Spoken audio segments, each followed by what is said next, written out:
sacrifice of not living that pass fail life, of leading a life of excellence, is completely worth it.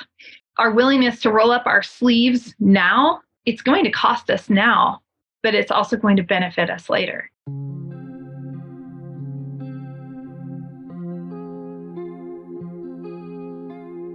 If you're not conscious about your investment strategy, you won't end up where you want to be, not financially or as a human.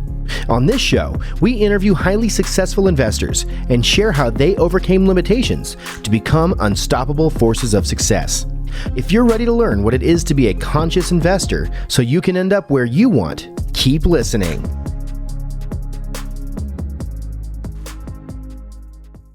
Welcome back, Conscious Investor. Did you know that I am incredibly grateful for you? There are so many different podcasts available for you to listen to, and it just fills my tank that you take time to listen to this show. And I'd love to know what is resonating with you, and also love to know what kind of content would support you on the mindset journey. So shoot me a message, julie@julieholly.com, and let me know, Julie, you know what? Could you just touch on this on the mindset episode on a Monday? Because it would help me in all of my life. This podcast is created to serve you, and I can serve you when you leave those type of messages and send them my way. I also want to give a huge shout out and just so much gratitude. We have 100, and I say we because Conscious Investor, you're part of this. You're part of this larger than life movement that we are growing from the ground floor up to change the world so that people are truly investing, not just financially, but investing in taking care of their bodies, taking care of their mindset, and growing their wealth. This is all intertwined. We are now at 180 reviews, 5-star reviews at that. And we have this great written review that from JFK812 says, mentor and great human. I can't believe I've waited this long to write this review, but I listened to the very first episode of this podcast on a plane to Denver after meeting Julie in the airport. I was hooked from there on, her ability to be Julie. I am kind of myself, huh? Since then, we have worked together on an event based around her brand. She has shown and mentored me since that meeting and is one of the greatest humans on earth. Her podcast delivers all that in every episode. Thanks, Julie, for being amazing. Well, I happen to know who you are, and good friend, Johnny Kendall. I just want to say thank you for being you, and thank you for joining the podcast community. So Conscious Investor, if you're just looking for that little dose of daily mindset that's short and sweet, a new podcast called the Unlock Your Success podcast. And so take a moment, go check that out.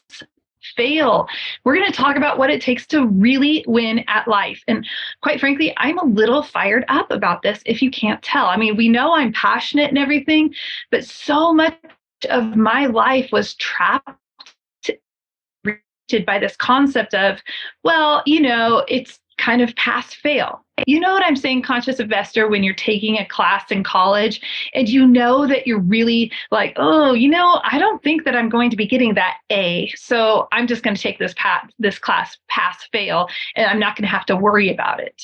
Okay, maybe you didn't do that, but I think more often than not, based upon the 80-20 principle, I bet that you did that a time or two. Okay, and so the reality is that sometimes we are living and approaching life in this pass-fail way. We're approaching relationships in a pass-fail way. What do I mean by that? Well, have you ever sat there on a couch with your family and everybody's watching a show, but you're on your phone, disengaged, not really following the show, even though you're saying you're following the show. And, you know, maybe your family member is like, hey, I just want to snuggle without technology in your hand. Hey, I'm guilty of this. I've done it. And I know for a fact that I am not alone. And the reality is that's part of a pass-fail mentality. Oh, well, you know what? As long as I'm physically present, as long as I am here, present physically, then I have passed, right? The fail would be, well, I'm just not even here at all. But the ultimate thing is, in those situations, we're actually not even passing, we're truly failing because we're not present. Our body might be there, but we're not there. In our careers, we might be doing a pass fail. Well, what's the bare minimum I need to do? Like, what's a bare minimum amount of hours that I need to put in on this project? Sure, I could see an expanded vision on how we could build this out even further and accomplish far more. But, we just really have to get to this mark. And so I'm just going to go there. That's a pass fail mentality. I want you to really dig deep, conscious investor, and ask yourself, are you approaching life in this manner?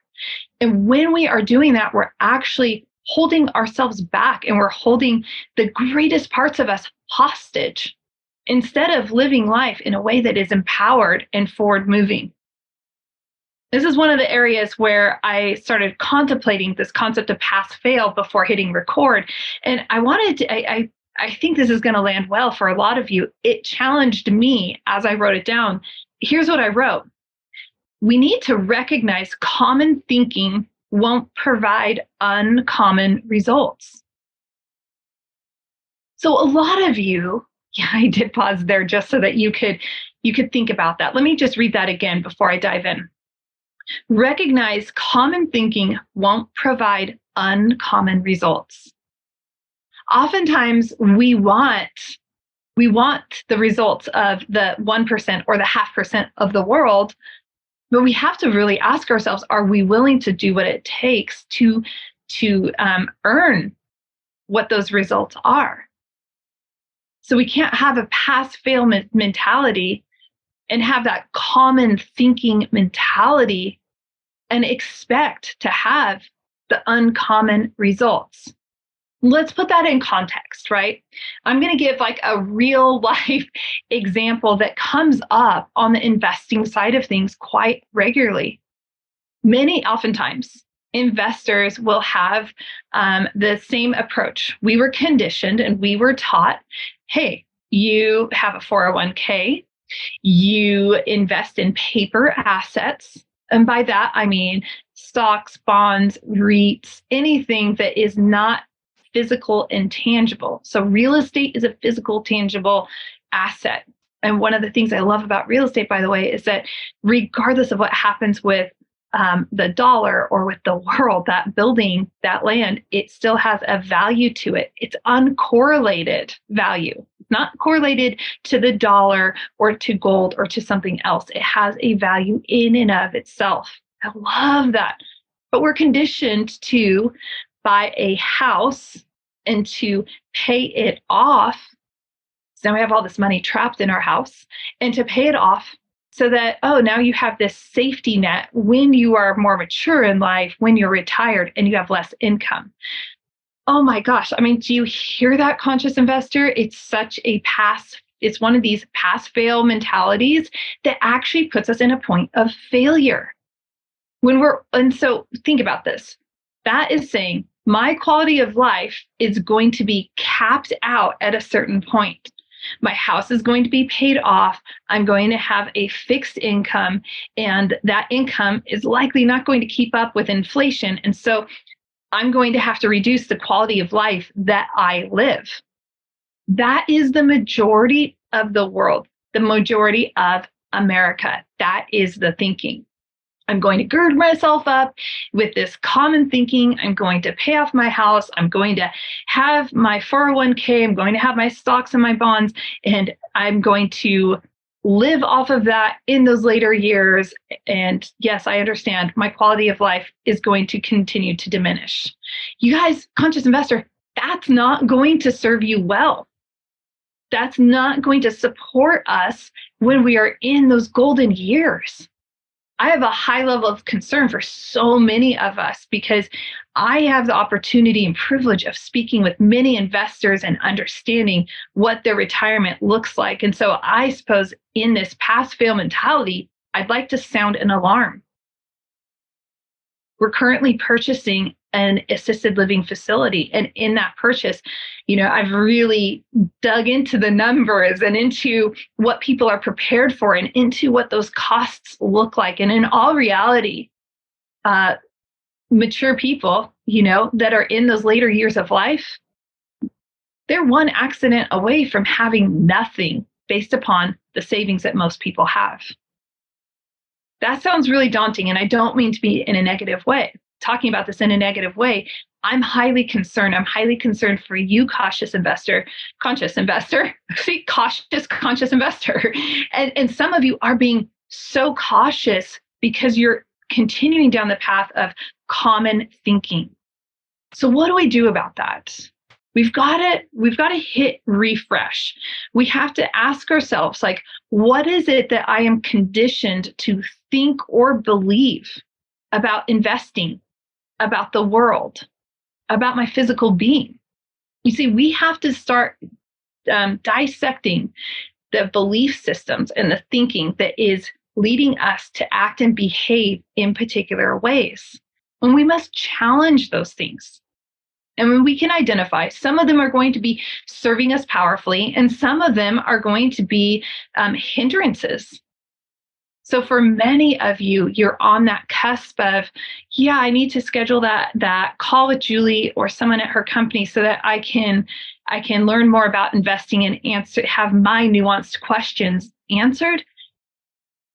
Cautious, conscious investor, that's you. And you need to like step over and say, wait a second, why am I not jumping at that? What is it that is preventing me from taking time to schedule that call, so that I can learn more?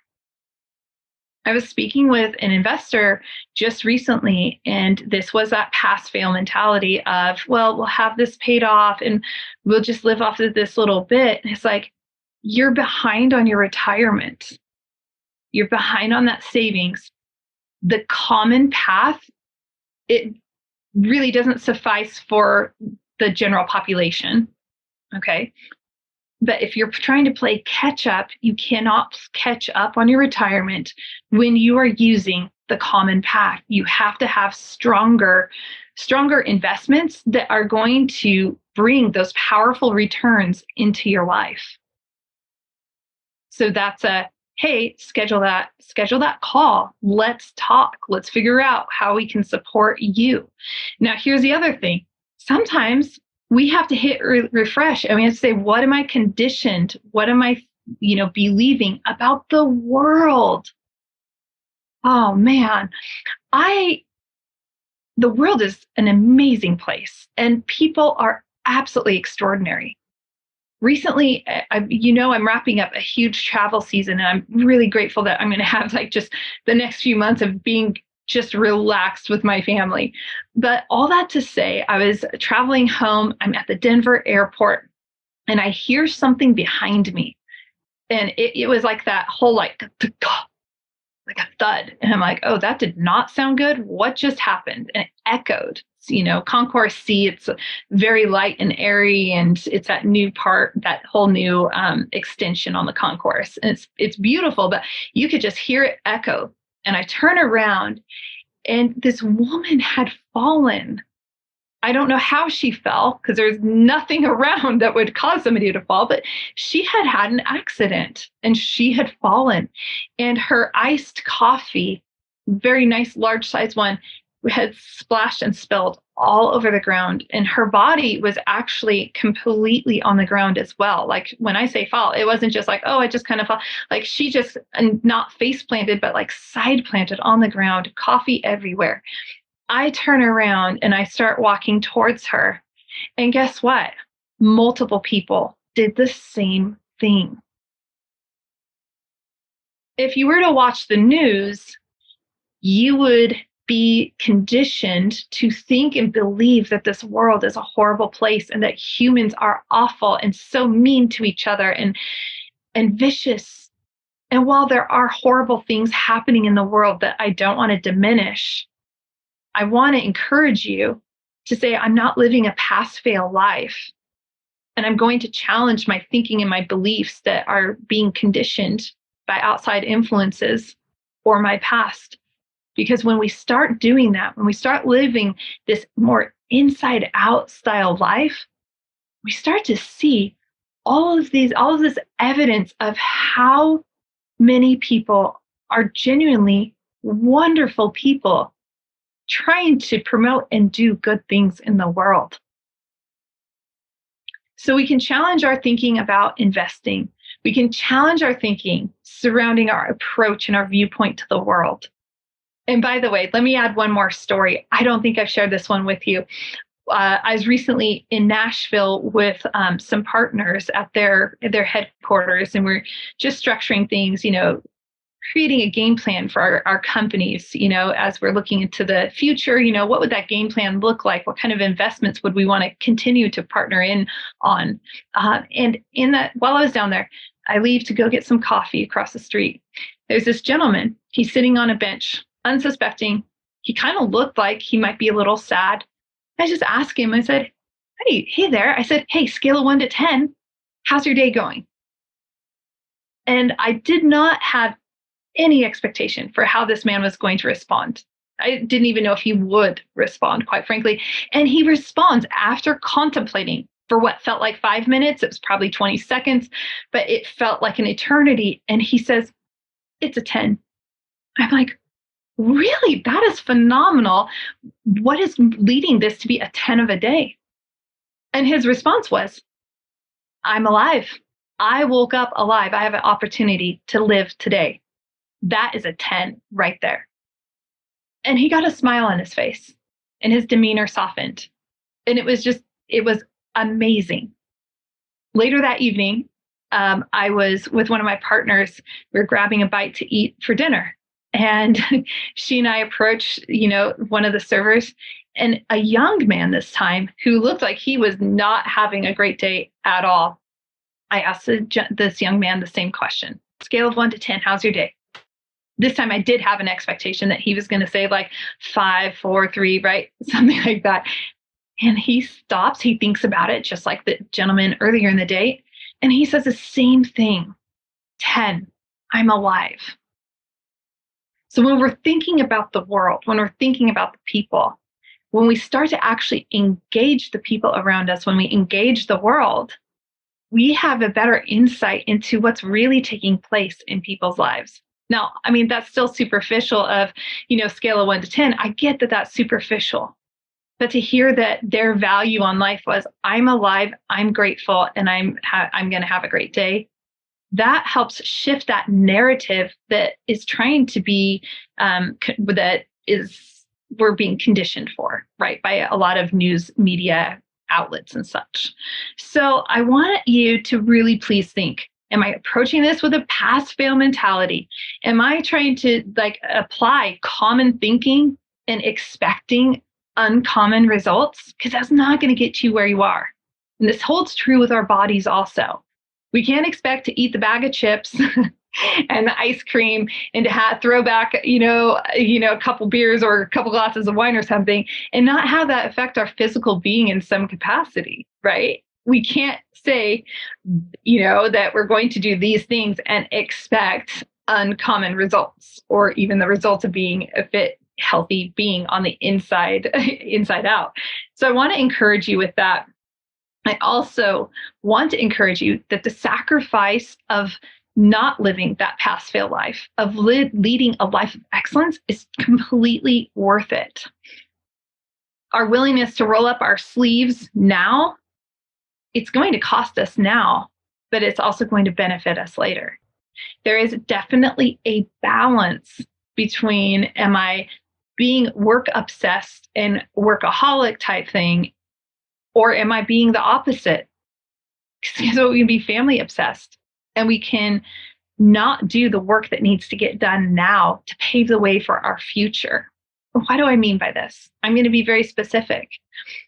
It's really hitting again as I take my company into the assisted living space. All of these things become far more real, far more tangible. And when you are looking at these later years of life and preparing for them, today really, truly is critical and it matters. Yes, it's critical that we show up and that we're present for our family and that we're present for our children and that we are there. But it is critical also that we are present to build in and to prepare for our future. Steve and I were driving the kids to school yesterday. So I'm recording this. Today's the last day of school for my daughter.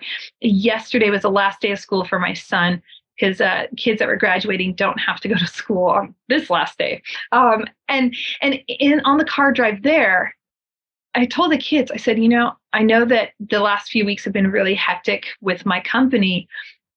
It is just a little season, a little window that happens in life. That's fine. It can happen on the family side of traveling and having fun also. So it swings both ways. But I told them, I said, we don't want to be a burden on you and your families when you're our age.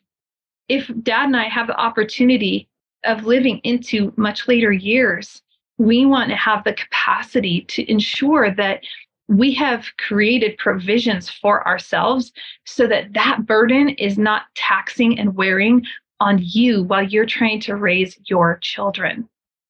A lot of times we can get caught up in I have to be present for my children right now, but we need to be thinking further ahead, and we need to say, how am I going to be present for my children down the road as well? And that means investing wisely. That means taking care of our physical beings. And that means guarding our mindset from common thinking that will prevent us from achieving those uncommon results. We do have 18 summers, 18 winters. I'm a firm believer in that. That's why, in winter episodes, I will talk about, 5 runs, 5 and fry, which is go down 5 ski runs and then go get French fries. It's fun. It's just this thing, and it's fun, but we have to temper that with, how am I preparing for the future? I want to encourage you, conscious investor. Life is not pass fail. If you approach it in that way, you are just going to lead the bare minimum of a life. And that's not the life that you were intended to lead. You have so much to offer the world, so much to contribute, and you don't want fear to hold you hostage. You don't want wrong thinking to hold you hostage. You don't want common thinking to hold your investment strategy hostage, because that common thinking is going to keep you in the common space, in that pass-fail space. I know, a little bit of thunder, a little bit of fire. And the more I venture into the assisted living space, which I'm absolutely thrilled about, I really could not be happier, because the returns we can provide for investors are so powerful. And the life that we can provide for residents at that point in their life, and the environment that we can provide for their families, that safety, everything about this is true impact investing. It's absolutely beautiful. And as my company goes further into the assisted living, and we're not talking about homes. I'm going to do a quick sidebar. I kind of have my grandpa was in one of those, 10-bed type homes. And now that we're purchasing this large facility, you can see the benefit of that. So if you ever want to hear about that benefit of that versus a smaller home, I definitely have a strong comparison between the two, and it's pretty exciting. But as I venture down this path, this is something we'll probably hear more about on the podcast, because we're at that age, conscious investor, where we're supporting our parents, and we're maybe supporting our grandparents in some capacity as they're aging and maturing.